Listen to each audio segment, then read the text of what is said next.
Em, tujuan hidup itu kita nggak akan pernah tahu mau akan jadi apa. Saya dulu juga nggak kepikiran mau jadi guru mindfulness.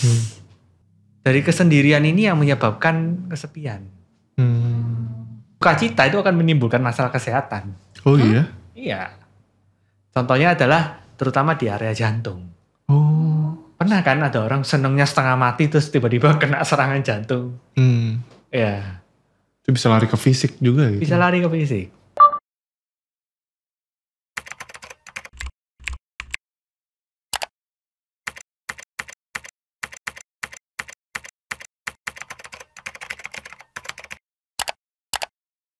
Kak Hendrik tadi kan juga Kak Hendrik sempat menyampaikan juga tentang menyambut perasaan dengan lembut gitu. Nah, tapi kan kalau misalnya kita bicara tentang mungkin trauma masa kecil atau tentang luka batin gitu kan, kebanyakan orang tuh maunya kabur, maunya lari dari perasaan itu karena mungkin ngerasa nggak sanggup misalnya mau menerima sebuah perasaan kesedihan ditinggal orang tua, ditinggal saudara kandung gitu kan.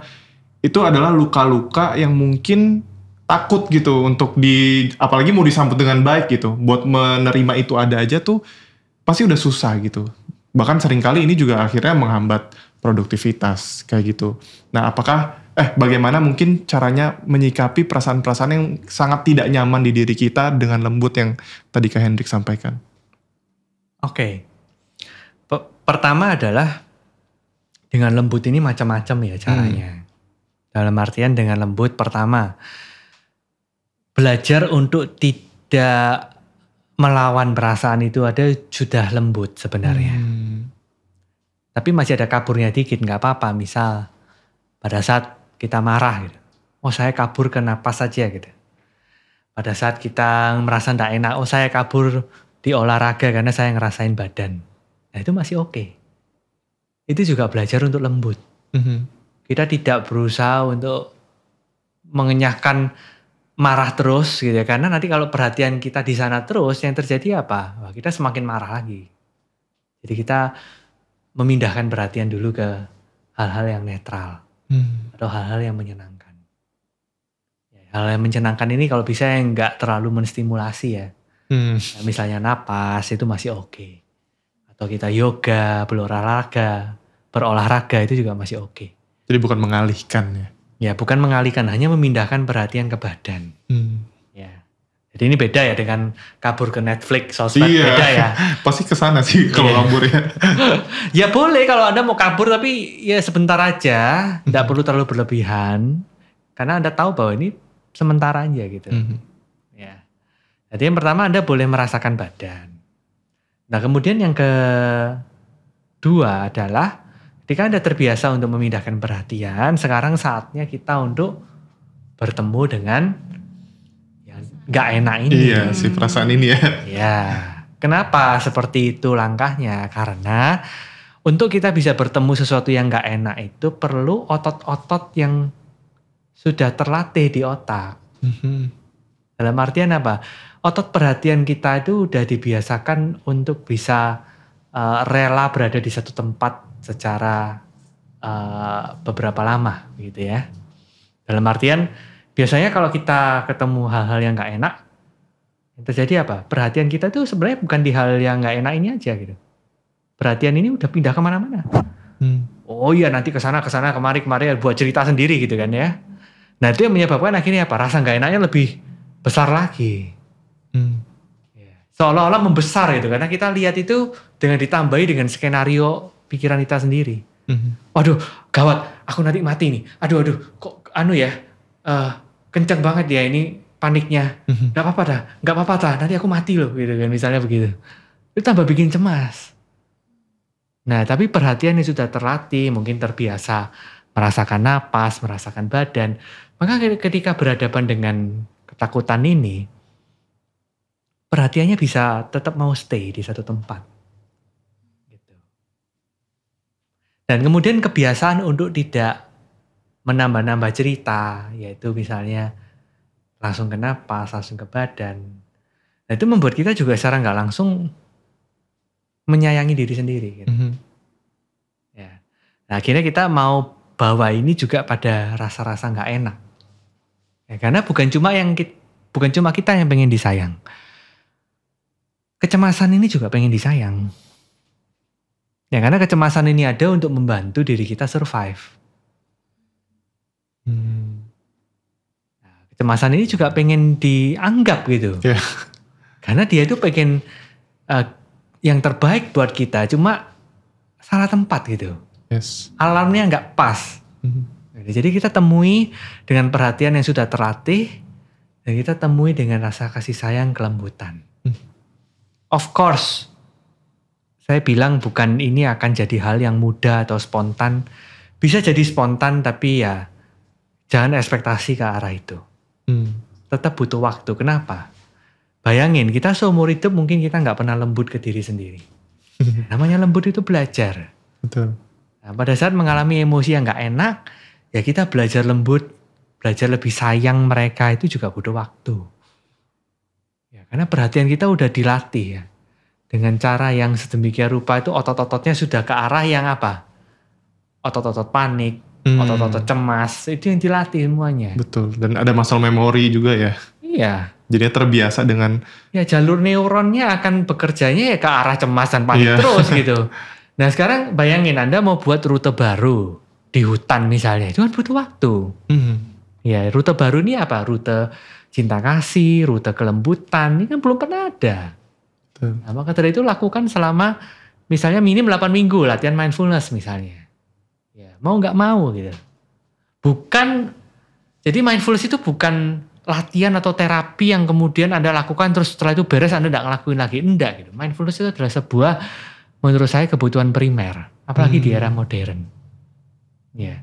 Karena kita tuh butuh berhenti, butuh mendengarkan badan, kita juga butuh untuk bertemu dengan emosi, dengan perasaan, dengan pikiran dan semuanya.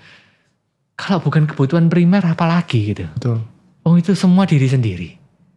Ya.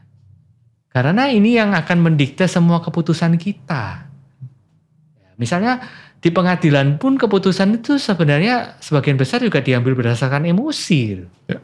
Bayangin kalau kita nggak pernah mendengarkan emosi, mau jadi apa keputusan hidup kita? Nah, jadi sebenarnya kita nggak perlu bingung tujuan hidup. Nah, seringkali di awal 20-an tahun itu kan kita bingung ya tujuannya mau ngapain gitu. Bener. Ya. Bahkan tujuannya kadang ganti-ganti. Ya, dan itu bikin cemas juga. Benar. Nah, ini yang jadi masalah adalah tujuan hidup itu kita nggak akan pernah tahu mau akan jadi apa. Saya dulu juga nggak kepikiran mau jadi guru mindfulness, gitu ya. Tapi lama-lama Anda akan tahu seperti ada jalan, tapi Anda juga nggak merasa pasti kan. Misalnya Anda pergi ke Thailand gitu kan, Anda sudah dapat petanya, tapi apakah Anda pasti di sana ada ini, pasti di sana ada itu? Anda juga nggak bisa 100% pastiin.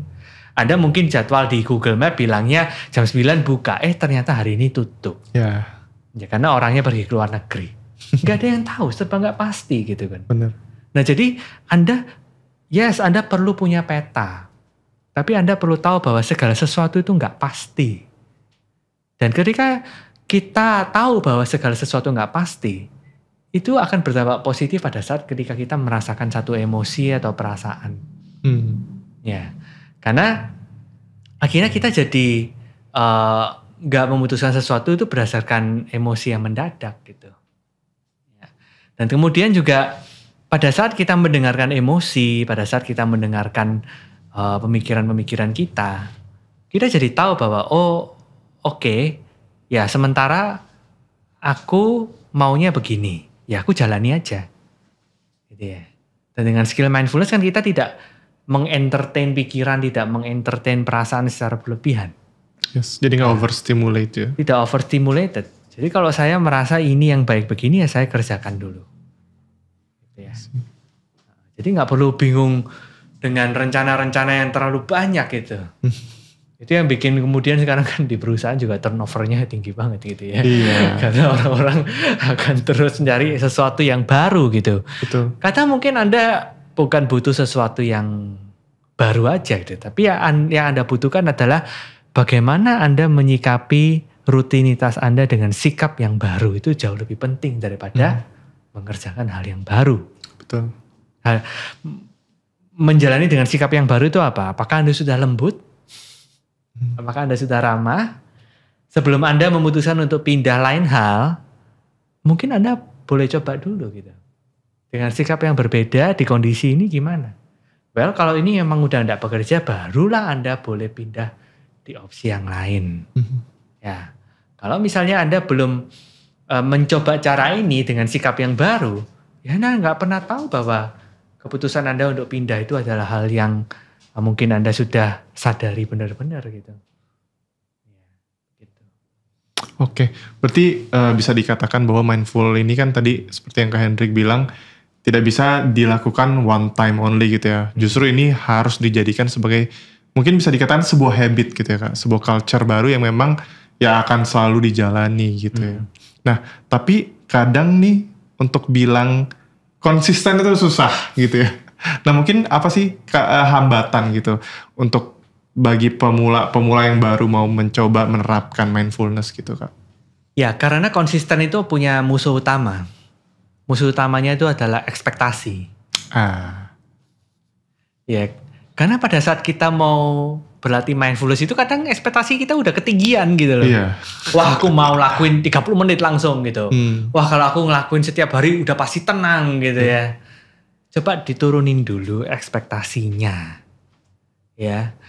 Mulai kenali badan, mulai kenali kebiasaan kita sendiri. Kita mampunya itu sampai dalam taraf seperti apa gitu.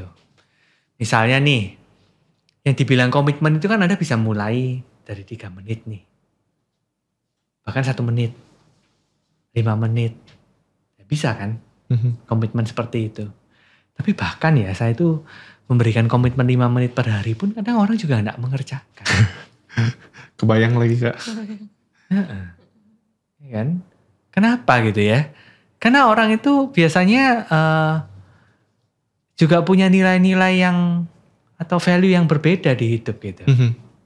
Ya itu juga jadi hambatan juga.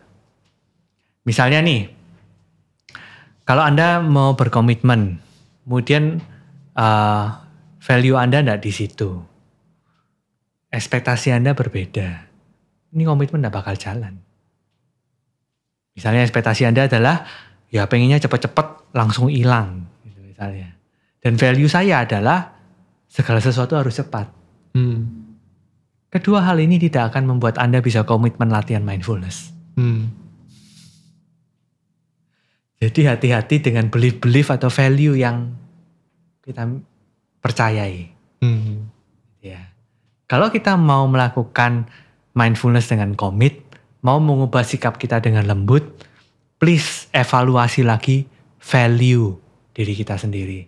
Yang biasanya kita percaya itu apa. Betul. Nah, yang kedua, mohon kenali ekspektasi berlebihan. Turunin ya. Turunin gitu ya, nggak perlu harus semuanya itu perfect. Betul. Ya, Anda boleh adjust sesuai dengan kapasitas Anda sendiri. Oke, Kak, tadi kalau Kak Hendrik bilang ya, misalnya ketika menerapkan sesuatu ke orang mungkin dalam waktu 5 menit aja kadang nggak semua orang bisa full commit 5 menit gitu ya. Berarti kan ini menandakan bahwa konsentrasi masing-masing individu itu kan berbeda-beda gitu ya. Apalagi zaman sekarang udah ditambah banyak gadget, sosial media, jadi distraksi orang tuh banyak banget gitu terhadap jika berada dalam satu kegiatan. Bahkan sampai ada orang tuh suka mendiagnosis diri dia sendiri tuh sebagai pengidap ADHD gitu. Padahal mungkin memang orangnya ya susah untuk fokus gitu. Tapi mungkin boleh dijelaskan secara singkat dulu gak Kak? Klasifikasi orang itu susah untuk fokus dengan ADHD itu kira-kira seperti apa sih Kak? Oke, karena saya bukan psikolog. Ya. Jadi saya nggak membahas ke arah bedanya sampai seperti apa. Gitu ya. Cuma yang saya tahu, perhatian kita itu kemana-mana adalah karena kita itu memang minatnya ke sana. Ya. Pada saat kita perhatiannya mungkin ke kehidupan kita bersama dengan keluarga, atau bersama dengan pacar, atau mungkin bahkan drama Korea, film dan sebagainya, sosial media, itu memang minat kita emang ke situ. Ya, value kita emang di situ. Karena sepanjang ada minat, maka perhatian akan ada di situ. Maka dari itu yang sering kali gawat adalah apa? Minat kita keluar itu banyak banget. Yes. Tapi minat ke diri sendiri kok malah nggak ada. Ah. Nah, jadi mindfulness itu adalah seni memberikan rasa minat pada dirimu sendiri. Mhm. Dan ini menyebabkan ketidakbahagiaan dan rasa kosong yang seringkali dialami masyarakat modern. Mereka berminat terhadap segala hal di luar mereka, tapi mereka lupa untuk berminat sama badan sendiri. Hmm. Mereka lupa berminat sama perasaan sendiri. Yang diminati oleh masyarakat modern itu adalah gegap gempita stimulan itu. Itu yang menyebabkan orang nggak bisa fokus. Oke, kalau misalnya itu kan kita berbicaranya kategorinya minat gitu. Tapi kalau misalnya kita berbicaranya dalam sebuah ranah pekerjaan, kebutuhan gitu. Ini kan antara minat dan kebutuhan. Terkadang orang mau nggak mau kerja di suatu pekerjaan yang memang bukan minatnya, tapi itu kebutuhannya gitu. Nah pasti kan itu tetap akan selalu terjadi distraksi kemana-mana. Jadinya produktivitas dia menurun, kemudian dia dalam mengerjakan pekerjaannya juga banyak tertunda karena konsentrasinya nggak full di sana. Nah kira-kira mungkin dari secara teori mindfulness gitu, yang bisa kita terapkan gitu untuk menanggulangi kebutuhan dan juga minat yang di sebuah pekerjaan yang memang bukan di bidang kita gitu Kak. Oke. Nah, ini yang menarik adalah pada saat kita berminat terhadap hal-hal yang di luar itu, di luar diri kita, secara nggak langsung itu coba kita lihat gitu. Sebenarnya kita itu benar-benar minat dengan pekerjaannya atau kita minatnya itu dengan ekspektasi kita sendiri tentang pekerjaan ini. Atau kemudian dengan overthinking kita sendiri. Apakah kita minatnya sama overthinkingnya? Jangan-jangan minat kita itu bukan mengerjakan ini loh ya. Minat saya adalah overthinking. Nah, minat saya adalah berpikir terus gitu ya tentang ini. Makanya itu namanya entertain pikiran gitu. Entertain penilaian, entertain penghakiman. Minat kita di penghakiman loh ya. Minat kita tuh dengan membanding-bandingkan orang tuh rasanya seneng banget gitu. Iya. Nah, ini hati-hati gitu. Bukan pada pekerjaannya langsung. Sehingga apa? Pada saat minat kita itu di overthinkingnya, akhirnya pasti pekerjaan kita kualitasnya menurun. Kita tidak sedang bekerja, kita hanya sedang entertain pikiran. Ya. Jadi minatnya dibawa kemana? Ya. Pada benar-benar yang nyata Anda kerjakan. Bukan di fantasi Anda sendiri. Contoh, deadline. Iya. Minat kita itu benar-benar mengerjakan atau minat kita itu justru malah pada overthinking tentang deadline-nya. Biasanya sih overthinking deadline-nya ya. Yang sering terjadi. Itu lebih menyiksa ya. Iya. Atau kalau kita benar-benar fokus bekerja tanpa overthinking itu bisa lebih cepat selesai daripada jadwal deadline loh. Betul. Tapi gara-gara kita kepikiran terus sama deadline-nya dan kita juga entertain pikiran-pikiran seperti ini, akhirnya malah gak selesai di jadwal deadline-nya. Ya. Menarik sih ya. Jadi ini bukan minat hobi minat ya ini ya. Betul. Tapi minat kita tuh loh, perhatiannya itu kita tuh mau kemana dulu gitu. Nah itu yang penting. Fokusnya mau di tempat ini di mananya gitu ya. Iya. Nah, itu akhirnya apa? Karena kita kebingungan, terus kemudian perhatiannya diloncat kemana-mana gitu. Nah kita merasa perlu multitasking gara-gara kita apa? Melayani pemikiran bahwa segala sesuatu butuh cepat. Kalau kamu nggak cepat, kalau kamu nggak mengerjakan pekerjaan bersama-sama, nanti kamu nggak keburu lah dan sebagainya. Akhirnya kita multitasking, misalnya seperti itu. Nah, jadi minat kita tuh selalu berada di pikiran kita sendiri tentang masa lalu dan masa depan gitu. Wah nanti masa depan begini, aku harus antisipasi. Wah masa lalu kan begitu, aku harus siap-siap antisipasi semua gitu. Bukan berarti nggak boleh antisipasi, tapi terkadang over gitu. Nggak dilakukan, tapi malah kadang cuma di kepala aja. Ya, jadi itu yang akhirnya jadi banyak sekali permasalahan. sih. Pertanyaan terakhir Kak Hendrik. Salah satu yang banyak dirasain sama umur-umur di 20-an itu kan tadi kecemasan, banyak kecemasan, terus habis itu stres, overthinking dan lain-lain gitu. Nah, on the other side sebenarnya while kita juga dengan banyak kecemasan dan keributan dan overthinking di kepala kita ini kan kadang kita juga merasakan namanya kesepian. Nah, dan salah satu yang aku baca-baca dan aku pelajari juga gitu, ternyata mindfulness ini bisa take part untuk membantu, mungkin gak solve dan men-stop kesepian lagi-lagi, tapi bisa membantu menghadapi perasaan kesepian ini. Nah itu hubungannya seperti apa sih Kak? Kalau menurut saya ya, kesepian itu erat kaitannya dengan proses ketika kita membanding-bandingkan ya, hidup kita dengan orang lain atau hal-hal yang sudah pernah kita ketahui, tapi itu ya kita ketahui dari masyarakat, pendidikan, dan sebagainya.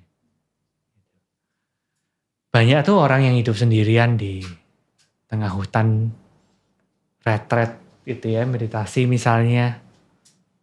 Mereka juga nggak merasa kesepian itu sendirian. Nah sekarang kan kita mesti lihat gitu. Sebenarnya apakah ada belief-belief tertentu tentang sendirian gitu. Wah kalau saya sendirian saya nggak update dunia sekitar, nanti kan saya ketinggalan gimana saya bisa hidup. Kalau saya nggak update, teman-teman saya udah nggak asik lagi gitu. Kemudian, wah saya kalau nggak punya pacar, nggak ada yang ngelonin saya loh, nggak ada yang nemenin saya, dengerin saya. Wah, sepi banget ya. Jadi kesepian itu muncul karena kita melayani pemikiran-pemikiran yang suka membanding-bandingkan dengan value yang sudah pernah kita pelajari sebelumnya dari pendidikan, dari masyarakat. Bahwa hidup itu lebih enak bareng-bareng terus loh. Kalau sendirian itu nggak enak loh. Itu kan sudah ditanamkan dari dulu. Iya, betul. Nah, kalau bisa itu kumpul-kumpul terus gitu. Loh ya benar memang kalau kamu kumpul-kumpul kamu bahagia, tapi bukan berarti sendirian gak bisa bahagia. Setuju. Jadi rasa penolakan dari kesendirian ini yang menyebabkan kesepian. Ya, saya gak mau sendiri. Akhirnya, tapi saya juga gak bisa kumpul-kumpul. Kesepian akhirnya gitu kan. Permasalahan orang introvert biasanya. Iya. Nah caranya gimana mengatasi kesepian? Ya jadilah sahabat dan pacar bagi dirimu sendiri. Ya. Pernah gak nyoba gitu? Aku sih sudah terbiasa sendiri lagi. Tapi benar sih, karena kalau once kita udah menerima bahwa ada kenyamanan dalam sendiri pun tuh, aku rasa sih benar udah cukup sih ya Kak Hendrik ya. Dan ya balik lagi karena tadi yang Kak Hendrik bilang, apalagi di budaya Indonesia ya harus Indonesia kan harus bareng-bareng, apa-apa harus bareng-bareng gitu ya. Mungkin itu yang akhirnya tertanam di diri kita bahwa menjadi sendiri itu mungkin konotasinya jadi negatif gitu. Dan itu jadinya salah satu lagi-lagi turunan lembut terhadap diri sendiri ya. Maksudnya even ketika kita sendiri pun, ketika kita sudut pandangnya adalah masa sendiri gini-gini, itu kan salah satu berarti ketika kita berkomunikasi sama diri kita tuh kayak jadi menyalahkan dan tadi akhirnya cemas dan overthinking kayak sendiri itu salah. Padahal sebenarnya ya gak apa-apa sendiri kalau misalnya kita lembut ke diri kita, gak apa-apa sudut pandangnya diputer, menerima lagi-lagi at the end sebenarnya ya gak masalah gitu. Dan misalnya pun kalau Anda merasa benar-benar oke, saya benar-benar merasa kesepian dan saya butuh teman, loh ya silahkan aja Anda boleh ketemu teman gitu loh. Nah, jadi mindfulness itu bukan soal Anda boleh gak boleh gitu. Terus saya harus belajar gak apa-apa dengan sendirian. Bukan seperti itu. Ada kalanya kita juga boleh untuk melakukan cara-cara yang mungkin bersifat sementara gitu ya efeknya. Kumpul-kumpul dengan teman mungkin setelah pulang di rumah kesepian lagi ya. Tapi ya better gitu loh. Lebih baik daripada kita gak ngelakuin apapun. Ya, jadi kita boleh gitu untuk ketemu teman dan sebagainya. Nah, tapi kita juga mau lihat gitu bahwa sebenarnya kalau teman-teman itu nggak ngerasain sesuatu yang excited itu nggak apa-apa loh. Misalnya kayak, waduh rasanya biasa-biasa aja, netral gitu ya. Loh ya jauh lebih baik kan daripada ngerasa cemas gitu. Betul. Tapi yang jadi masalah adalah pada saat kita merasakan netral atau biasa-biasa aja, kita nggak suka sama netral. Kita maunya yang dunia malam gitu ya. Ya, ekstra gitu. Kita maunya yang ajeb-ajeb, yang menstimulan terus gitu ya, maunya high terus gitu. Nah ini yang menjadi problem. Akhirnya karena kita itu nggak suka dengan kenetralan ini, kita lebih suka yang dengan sesuatu yang menstimulan. Akhirnya apa? Pada saat misalnya kita sakit, diranjang, kita nggak bisa dapat lagi stimulasinya, kita merasa kosong, kesepian. Kita kehilangan stimulasinya. Padahal sebenarnya ya nggak buruk-buruk amat tuh sakit gitu ya. Ya biasa-biasa aja, ada tiduran. Masih bisa tiduran, masih bisa disuapin orang kan juga nggak terlalu buruk ya. Itu. Akhirnya Anda bisa istirahat 24 jam gitu. Ini menarik kan? Daripada Anda harus bekerja gitu kan. Nah, itu yang namanya lembut ke diri sendiri. Betul. Badan saya sakit, butuh istirahat. Nah ini namanya sayang sama diri sendiri. Ya emang rasanya sih ya kadang gak enak, kadang yang netral gitu ya. Ya gak apa-apa. Gak harus enak semuanya. Kadang itu ada sesuatu yang gak enak. Betul. Dan itu berguna. Dan itu harus diterima juga. Ya. Gitu. Bahkan banyak hal itu netral. Tapi itu berguna. Kan gak mungkin Anda senang terus dari pagi sampai malam. Ya gak apa-apa gitu kan. Banyak kan netral gitu. Betul. Nah, tapi kadang kita tuh merasa kayak kalau saya netral itu kayaknya kurang gitu. Hidup ini kan harus wah gitu ya. Harus seneng terus gitu. Nah ini yang jadi akhirnya masalah. Bahkan kalau kita lihat di kita bilang metafisika atau ilmu pengobatan timur. Kalau kita terlalu excited dan bersuka cita itu akan menimbulkan masalah kesehatan. Oh iya? Iya. Contohnya adalah terutama di area jantung. Oh. Pernah kan ada orang senengnya setengah mati terus tiba-tiba kena serangan jantung. Ya. Itu bisa lari ke fisik juga gitu? Bisa lari ke fisik. Wow. Nah, jadi nggak harus kemudian wah kalau excited itu pasti bagus 100% ya. Nggak juga. Kadang juga amarah yang tiba-tiba terlampiaskan itu bisa menjadi revelation tentang suatu permasalahan atau tentang dirimu sendiri. Ya. Jadi yang namanya emosi manusia itu sangat yang dibilang emosi manusia itu sangat bisa kita pelajari ya. Banyak hal yang kita bisa belajar dari situ. Dan kalau di kalangan masyarakat itu juga banyak yang memberikan skor gitu ya. Karena ada buku yang membahas itu. Bahwa emosi marah skornya 10, emosi cinta kasih skornya 100 gitu.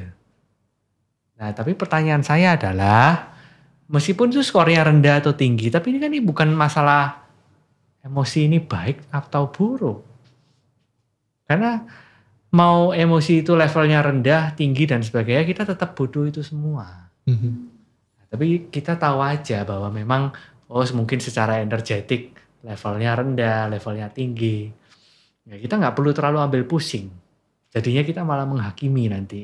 Ya, kita belajar nyaman. Kalau kita sudah bisa belajar nyaman dengan hal-hal yang menurut kita enak. Nah sekarang kita diajak belajar nyaman dengan hal-hal yang netral nih. Yang biasa-biasa aja. Dan belajar nyaman juga terhadap hal-hal yang nanti ujung-ujungnya gak enak. Ya, jadi Anda nyaman. Hidup itu komplit, utuh. Satu cycle ya. Satu cycle semua kita alami. Kalau Anda cuma mau enaknya doang, jadi hidup Anda masih separuh-separuh. Betul. Ya, namanya hidup pasti ada yang biasa, ada yang enak, ada yang gak enak. Betul. Satu paket, ya kan? Nah kalau kita udah ngalami itu semua, mau gak mau kita juga pasti ngalami. Akhirnya dengan mindfulness ini akhirnya apa? Orang itu bisa akhirnya ngomong begini. Saya akhirnya hidup itu bisa lebih hidup ya. Yes. Nah, karena hidup itu isinya ini semua gitu. Kenapa orang itu merasa kayak zombie? Kayak robot gitu sehariannya. Iya. Karena Karena terus mengejar stimulan yang itu sangat kontra dengan kehidupan kita. Yes. Gitu. Selalu dirongrong untuk harus selalu merasa enak, panas dikit, AC gitu misalnya. Semuanya serba dimanja oleh kenyamanan. Nah, tapi kita lupa bahwa mungkin itu cuma hidup separuh aja. Kita belum menghidupi secara keseluruhan. Mungkin ini terakhir ya. Aku lumayan penasaran. Apakah habit atau culture mindfulness ini akan selalu works in general di masing-masing individu? Dan apakah ini kan sebenarnya kita kalau berbicara in terms of 20s gitu ya. Tadi kan lebih banyak memang keresahan itu dirasakan tuh di usia 20-an gitu. Apakah banyak sikap-sikap mindfulness yang sudah kita lakukan tapi kita nggak sadar, dan seiring usia bertambah yang kita tahu dewasa dari 30 ke atas itu akan lebih wise terhadap dirinya sendiri gitu. Ya, jadi maksudnya gimana pertanyaannya? Ya, itu tadi. Apakah akan works? Mindfulness ini apakah akan selalu works di masing-masing individu? Kemudian yang kedua, apakah sikap mindfulness ini tuh sebetulnya sudah kita lakukan, tapi kita nggak sadar. Dan semakin tua tuh orang-orang kan yang kita tahu akan semakin wise terhadap dirinya, terhadap perasaannya gitu. Oke. Ya, semua manusia pasti bisa melakukan mindfulness. Karena mindfulness itu kan seni memberikan perhatian. Masa manusia nggak bisa memberikan perhatian? Semua manusia bisa loh memberikan perhatian. Ya. Apakah kita tanpa sadar pernah menjalankan mindfulness?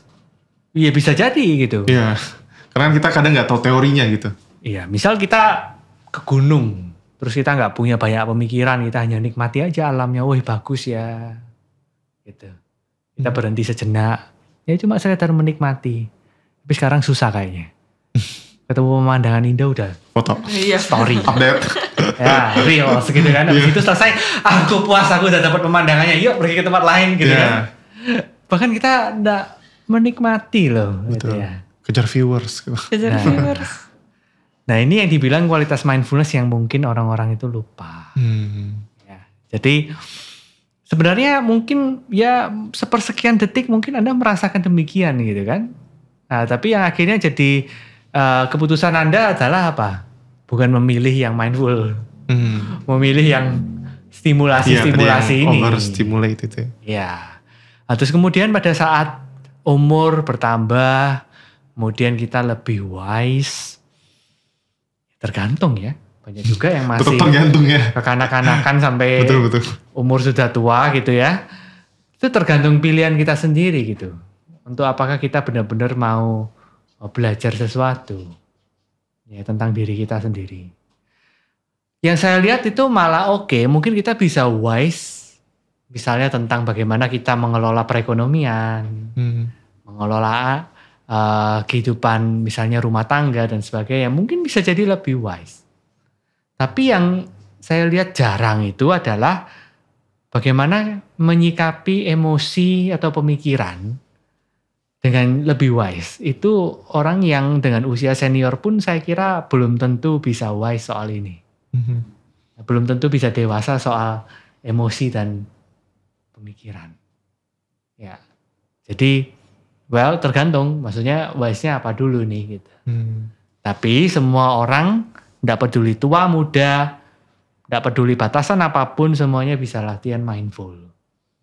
Sama seperti kita bisa bernapas, maka kita bisa memberikan perhatian dengan utuh. Ya, jadi semua orang bisa. Oke, terima kasih banyak Kak Hendrik atas waktunya hari ini. Thank you. Kita udah ngobrol banyak nih tentang mindfulness yang ternyata ini kalau yang aku tangkap ya, live in the moment gitu and make it to the fullest. Mungkin dari Jihan ada tambahan? Dari aku banyak banget sih Kak sebenarnya mempelajari hal baru gitu karena ini sesuatu yang jarang dibahas tapi benar tadi kebutuhan primer gitu. Balik lagi mungkin harapannya di episode kali ini gitu orang-orang jadi paham betapa pentingnya sih kita belajar ini gitu, yaitu seni mengelola emosi. Kalau yang tadi aku tangkep gitu. Thank you banget buat Kak Hendrik buat sharing hari ini. Learn so much. Kalau misalnya mau belajar lebih banyak lagi nih Kak, belajar lebih lengkap lagi dari Kak Hendrik, bisa di mana sih Kak? Mungkin boleh di... Oke, jadi Anda boleh kontak di Instagram saya, hendrik_tanu. Atau Anda boleh pergi ke mindfulnesshub.id. Di situ ada banyak kelas pengenalan ya, untuk mindfulness. Juga ada tentang MBSR dan MBCT 8 minggu yang bisa Anda ikuti. Oke, once again thank you so much Kak Hendrik. Dan buat teman-teman nih yang mungkin memiliki, bukan mungkin sih, yang pasti memiliki keresahan-keresahan pribadinya, punya cerita-cerita atau unek-unek yang pengen disampaikan, gak apa-apa, langsung cerita aja sama kita, boleh via email in our 20s atau juga melalui Instagram kita yang semuanya ada di bawah ini nanti ya. Jangan lupa langsung ceritain aja semua ke kita karena bakal kita bahas, kita kulik satu-satu. And don't forget to like and subscribe our podcast. See you guys in our next episode. Bye-bye. See you.